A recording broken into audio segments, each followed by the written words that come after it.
In a moment, I'm going to take you through the good and bad of fats, as well as the good and bad of statins.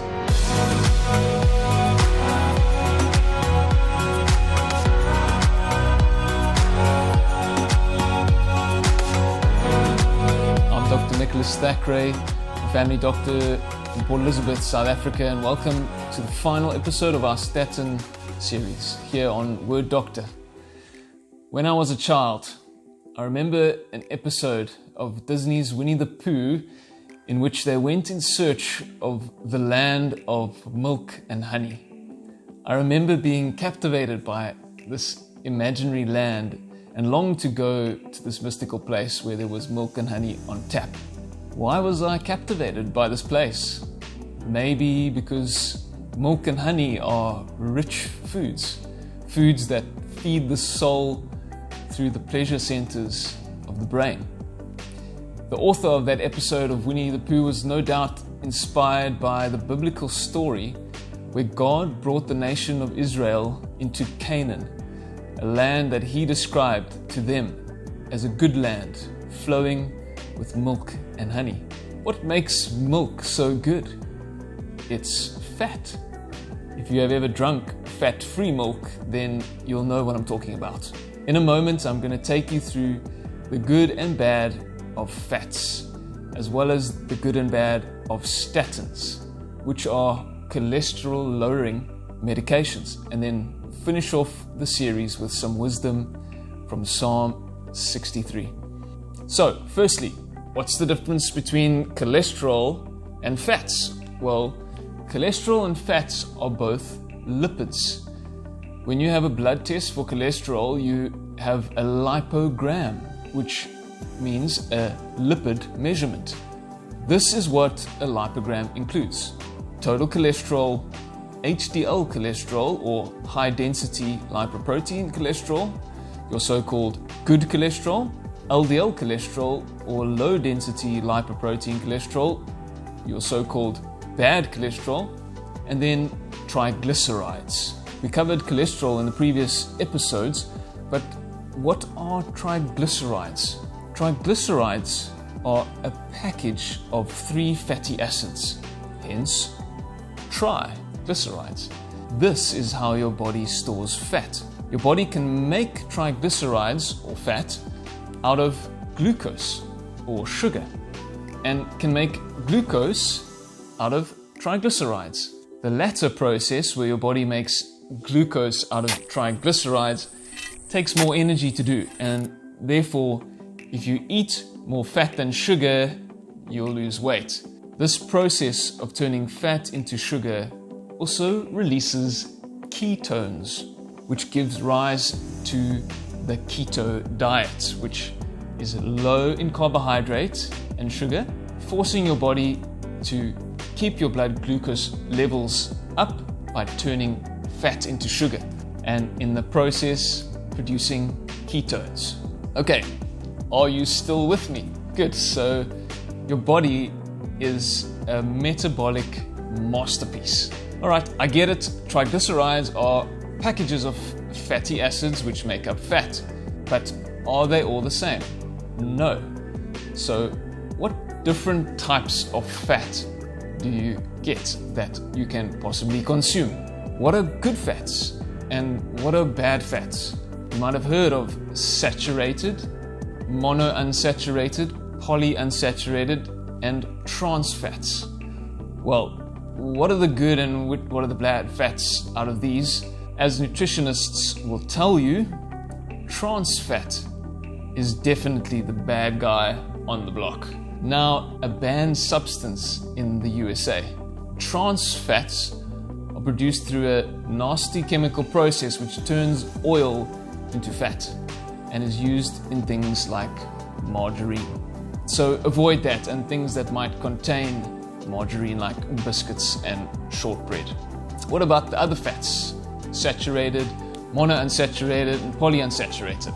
It's not as important how bad or not bad they are. I won't bore you with the details or their chemical structure, but if you would just like someone to tell you what to eat, it's simple. But not that easy. More whole foods, less processed foods. Okay, pay attention here. There are also some special fats that your body cannot make and need to be obtained in your diet. And these are your omega-3 and omega-6 fatty acids, which you can get in good amounts from certain fish and certain nuts, or from omega-3 and omega-6 supplements. So fats are good. Fat is food. But the saying, you can't get too much of a good thing, just isn't true. You can. You probably heard that olive oil is good and sunflower oil is bad. There is probably truth to that, but what's more important is how much oil you consume. What if I told you that it takes about 6,000 to 8,000 olives in order to make 1 liter of olive oil, which, if used regularly in your cooking, can be consumed in a matter of days? If you were going to choose between putting some whole olives on your salad or drenching it in processed olive oil, what would you choose? I'll let you decide. Finally, we come to statins, which is the word for our series. A multi-billion-dollar drug class that improves lipid profiles. These drugs have saved many lives by reducing the risk of people with vascular disease and treating people with hereditary lipid disorders. But they've gotten a bad rap in the public eye through a focus on their side effects. It is true that statins have got potential side effects, of which the main ones are muscle and liver damage, and therefore, if you are on a statin, you should have blood tests regularly to monitor for these side effects. But one has to be sure that one really needs a statin if one is to risk these side effects. And this is the role of your doctor, to assess your need. What your doctor will do is take your history, ask if you have any other risk factors for cardiovascular disease, and examine you in order to determine your risk and if you really need a statin. Or if you have already had a heart attack or a stroke, then you might have been put on a statin already by a specialist. Never stop your statin without a doctor's input. But remember, if the cause of your high cholesterol and triglycerides is your diet, taking a statin is like putting a band-aid on an infected wound.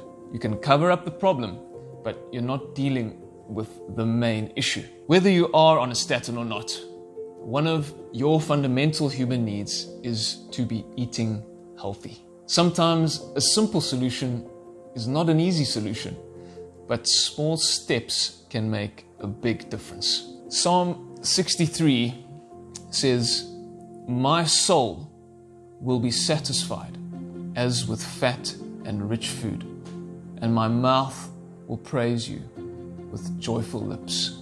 Sometimes we can't give up rich food because of the soul element. In the world we are living in, we really do need soul satisfaction. But you don't have to give up rich food.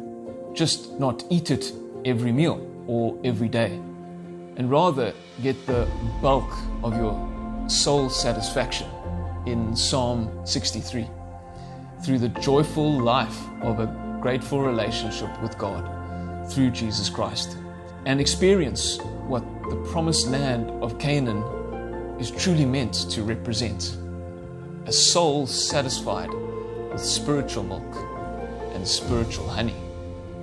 Let me pray for you. Father, I pray for all those who are watching this that you would be their soul satisfaction, and that you would help them to eat healthily and to achieve the best possible life that they can achieve. In Jesus' name. Stay safe and see you soon.